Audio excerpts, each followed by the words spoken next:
being fearful themselves of getting sick on the road and not being able to get to the hospital or bringing the virus back to their own loved ones.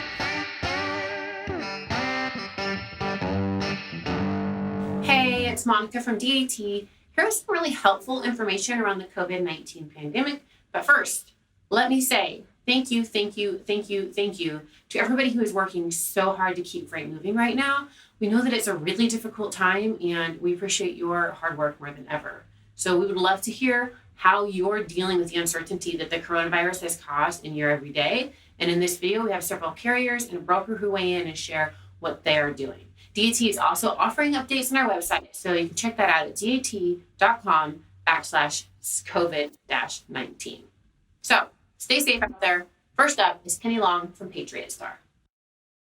At Patriot Star, we've seen the COVID-19 pandemic stress the supply chain to levels that nobody ever could have predicted.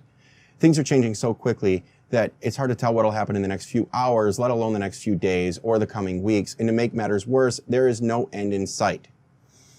We keep a news ticker going constantly here in the office. We're trying to update our drivers as much as possible. We're also getting a lot of feedback from our drivers to know what industries are closing down, what businesses are closing down, and what states are declaring a stay-at-home order and sending home all non-essential businesses. One of the things that we're doing at Patriot Star is not dispatching our drivers out more than a few days. We've already experienced situations where a driver will pick up a load in the morning, and by that afternoon, the governor of the receiving state will come on and place a stay-at-home order and send home all non-essential businesses. And by the next morning, the receiver is closed. So even if everything is good when we pick the load up, the receiver could be closed. So by going out more than a few days, it's almost impossible to tell what will happen next. In the beginning, we tried to stick only to non-essential goods, but some businesses, for their own sake, have decided to close even in that space. So we need to make sure that we're in constant contact with the brokers, shippers, and receivers. And anytime we're negotiating a load, we want detention and layover and truck order not use scenarios, but something that we don't often talk about is a plan B. We want to know if that receiver is closed, do we have an alternate delivery location? And we always try to call the receivers to make sure they're there and stay in touch with them several days in advance whenever possible and right up until the delivery of the load.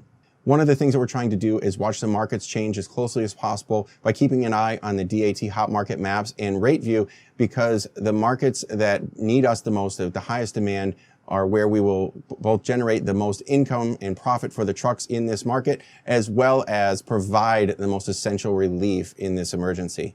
And on a final note, I'd just like to say, if you are driving, thank you very much. Just be careful out there, wash your hands, use hand sanitizer, try to avoid contact with people as much as possible, and stay safe out there. When it comes to COVID-19, there are a few changes that have affected the trucking industry.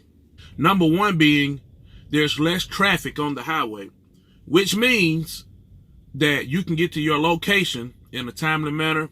You don't have to worry about that many wrecks being on the road. Number two, I've seen the rate slightly increase over the last couple of weeks due to the effect of the COVID-19. Number three, you have to ask yourself, am I essential or non-essential? Because if you're essential, you get to work. If you're non-essential, you got to stay home.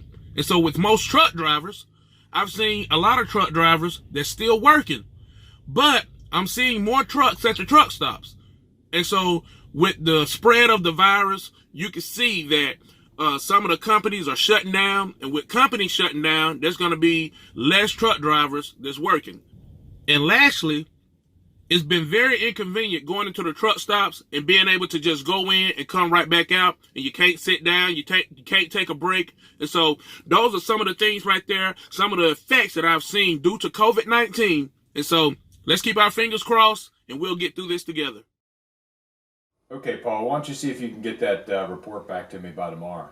Yeah, no problem. I'll get it back to you. If you need anything else, just give me a call. Okay, sounds good. Thanks for your time. Thank you. Talk to you soon. All right, Bye-bye. see you. Hey, everybody. I hope everybody's adapting well to the coronavirus epidemic that's going on around the country. I wanted to first reach out and just say a great big thank you to all the truckers and transportation providers out there. This has been an incredibly stressful time, and everybody has really stepped up to help deliver the goods for America. When it comes to Choptank and talking about how we have adapted, we've always had a lot of disaster scenarios in setup, but really didn't pan out for this type of situation. So we've had to learn and adapt along the way.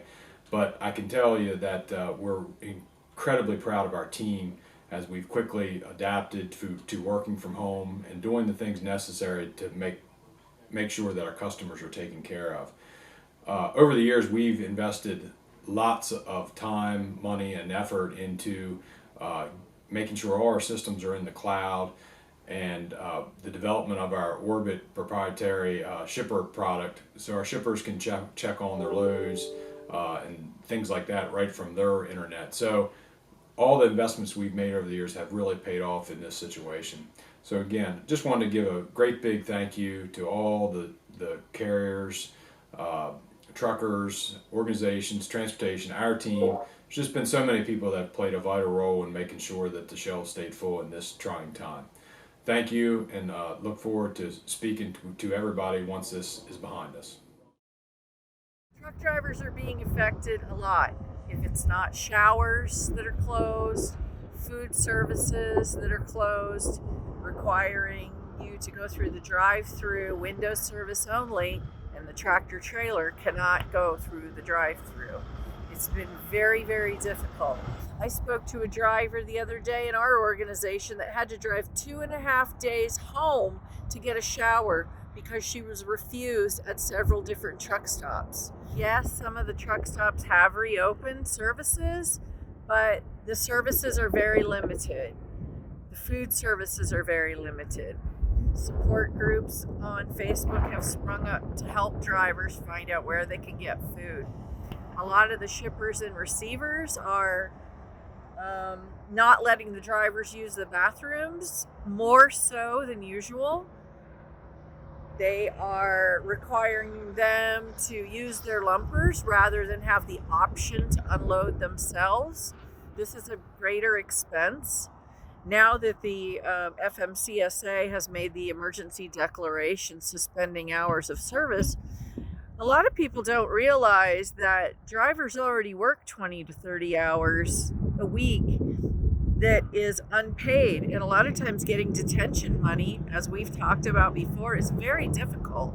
So when you have lines backed up for toilet paper, these are drivers that are already pushed to the limit that are now being asked to work more for less, not being compensated for their time. The public is applauding drivers' work for one of the first times they're realizing how relevant truck drivers are to their lives every single day. The drivers would really like more people to realize they are not getting PPE. They are concerned about going home and infecting loved ones. They would appreciate it if people gave them some PPE, and when they're coming and bringing them free lunches or free meals, they really appreciate it. But they could use some extra supplies too, because they don't get to shop. So maybe a care package to them when you see drivers. Give them some antibacterial. Give them a face mask if you have it. Give them a sack lunch and stuff, but some protective wear so that they don't feel like they're spreading the virus as they're going state to state, serving everyone and then taking it home. A lot of drivers don't even have a place to live. They live in their truck. So if they get sick, it's going to be a big problem for them. Some are concerned about going to the hospital. How will they get there? Should they drop their trailer and leave it to get themselves to the hospital? It's a big risk, especially if you're so sick, you think that they might admit you and you dropped your trailer, or you have a pet inside and you don't have anybody to help you take care of the pet. So there's a lot of concerns right now for drivers that are trying to serve America during this coronavirus crisis. The truck drivers deserve the respect.